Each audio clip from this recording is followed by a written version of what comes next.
I'm Samandha Smith, Assistant Professor, Department of Visual Communication. Today I'm going to deal with the topic process of communication. Before getting into the process of communication, let me share a few words about communication. So what is communication? Communication simply refers to the sharing of thoughts, feelings, information between two or more people using sounds, signs or symbols. It is a process of information exchange between a source and a destination through a channel or a medium. It involves encoding and decoding. So, this is about communication. Communication is a process of sharing information where the sender and the receiver are the important elements in a communication. So, the best way to communicate is to identify these basic elements that contribute to the effective communication process. So, a communication is a cyclical process where the sender shares a message. So, while sharing a message, he encodes the message. Encoding is packing the message where the sender tries to pack a message that is easily understood by the receiver. So, the sender encodes a message and passes through a channel or a medium through which he takes help to take forward the message. The receiver is the one who decodes the message, the one who decodes where he understands what the message actually is.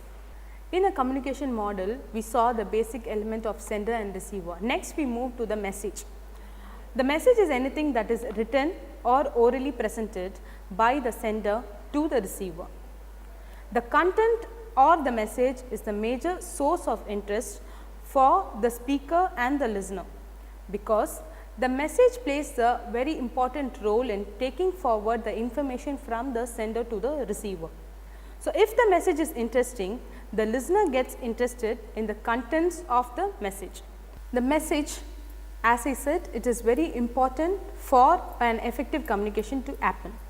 So, the message from the sender is being encoded and passed through a medium or a channel. A channel can be anything as such. It can be your telephone, it can be a mass medium, it can be your public speaking system. Anything like this can accomplish the medium where it takes the message from the sender to the receiver. Next, we move to the feedback. As I said earlier, communication is a cyclical process. So, when the sender sends a message to the receiver, in turn the receiver gives the feedback to the sender about the message. So, this makes the communication to be a cyclical one. So, from the sender, the message is encoded. He happens to be an encoder now. Then he passes a message through a medium to the receiver, where the receiver decodes and understands the message, and he in turn gives the feedback to the sender.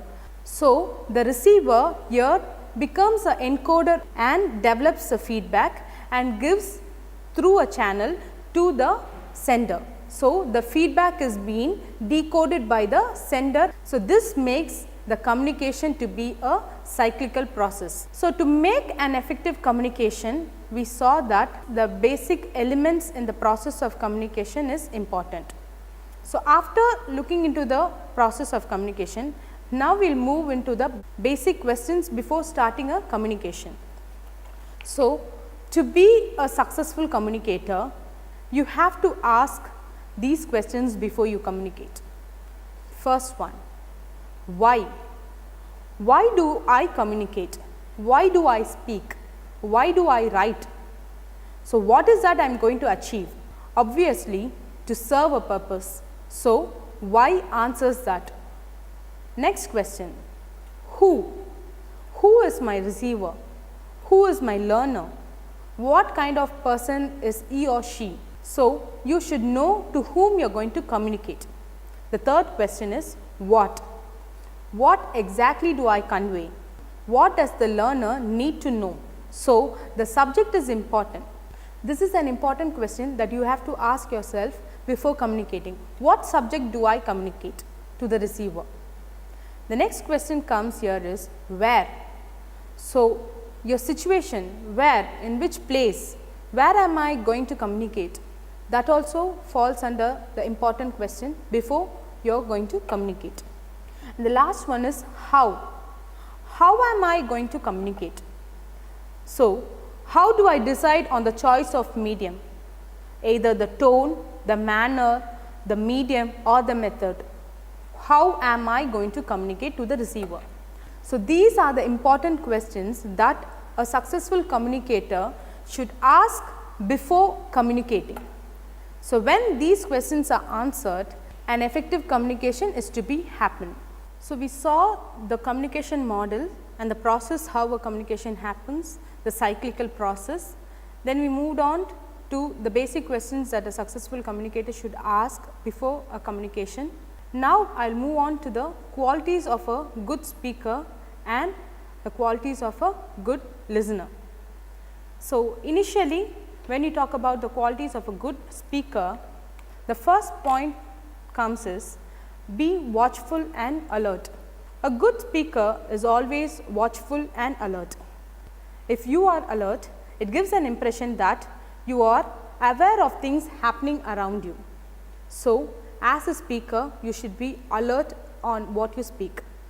Next, be pleasant. Leave behind an impression that you are friendly. As a speaker, be polite, loving, caring and smiling in your voice. Third quality is speak distinctly. Speak clearly and distinctly so that your listener may hear you and understand every word without much of a strain. The last point is be expressive. In the quality of speaker, be expressive comes as a final point where let there be a strong sense of commitment. Let your feelings be seen through your voice. So, avoid dull and dronic monotonic voice. So, be expressive when you speak. So, when a speaker is being expressive, his words are so effective reaching the ears of the listener. So, these are the qualities of a speaker. Now, we will move on to the qualities of a good listener.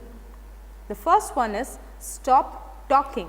So, as a listener, as a receiver, you cannot listen if your mouth is moving. The second point is show the speaker you want to listen. Put away your work. Do not look at your watch. Maintain good eye contact. So, this shows that you are listening to the speaker. So, you are attentive to the speaker. So, this makes an effective communication. The third point is remove distractions. Do not let in distractions to disturb the communication happening with your sender. The fourth point is be patient. Not everyone delivers message at the same pace. So, be patient while listening. And the last point is ask questions. So, this shows that as a listener, as a receiver, you are listening to the words of the sender. So, this makes sure that there is an effective communication is happening where you paraphrase and clarify the speaker's message and you ask questions. So, this shows that you are a good listener. So, these two qualities are very important for an effective communication to happen. So, getting into the effective communication, more than just the words you use, effective communication combines a set of skills including non-verbal communication. Engaged in listening, managing stress in the moment, the ability to communicate assertively and the capacity to recognize and understand your own emotions and those of the person you are communicating with. It enables you to communicate even negative or difficult messages without creating conflict or destroying trust. So, while effective communication is a learned skill, it is more effective when it is spontaneous. Thank you.